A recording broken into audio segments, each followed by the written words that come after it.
serious game, ça peut vraiment également vous aider à former sur un sujet technique. On n'est pas forcément uniquement dans le fun et dans le ludique. Et l'avantage d'un jeu, ça répond directement à un enjeu, c'est d'ancrer vraiment dans le temps tout le contenu et tout le savoir qu'on va voir pendant une formation.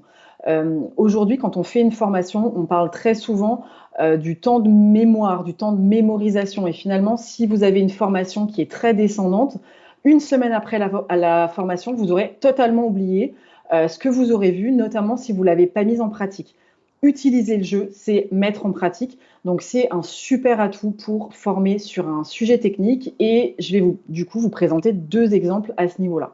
Premier exemple, Environnement et chantier, qui est un jeu dont l'objectif est de former des ingénieurs BTP à la protection de l'environnement.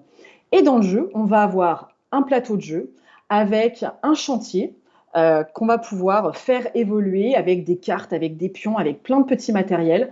Et au fur et à mesure de la partie, les ingénieurs qui jouent, on va leur poser des questions justement sur un peu des dilemmes où ils doivent choisir entre une réponse A, une réponse B et finalement avoir un impact écologique sur le plateau de jeu.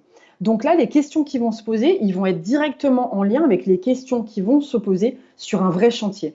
On est vraiment dans l'expérimentation.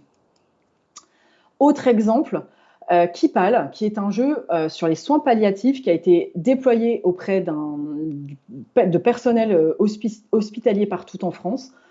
À partir de la situation véridique, véritable d'un patient, en fait, la situation du patient, sa maladie va s'accélérer, sa situation, elle va vraiment pas du tout s'améliorer, et les joueurs vont devoir prendre des décisions pour le soigner et pour le prendre vraiment, faire une prise en charge palliative. Et dans ce jeu, le patient peut mourir, clairement, parce qu'on prend une mauvaise décision. Et c'est ça aussi qui est génial avec un jeu, c'est que vous allez pouvoir expérimenter des choses, vous tromper, c'est pas grave.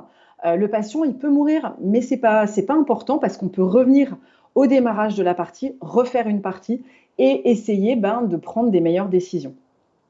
Et du coup, pour créer un serious game sur un sujet technique, il vous faut 3 choses.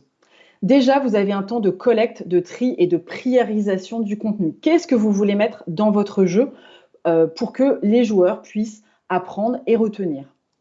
Ensuite, vous avez toute la partie de prototypage qui est hyper importante pour voir si votre mécanisme il fonctionne et si vraiment pour l'améliorer au fur et à mesure et que finalement votre mécanisme de jeu soit prêt à la production. Et ensuite, vous avez forcément le design qui est toujours très impactant et qui doit être très accessible. Le jeu de formation ne doit pas faire peur. On ne doit pas se dire « Ouh là là, mais c'est un jeu, je ne me sens pas à l'aise dessus ». Il faut vraiment donner confiance à vos apprenants et à vos joueurs.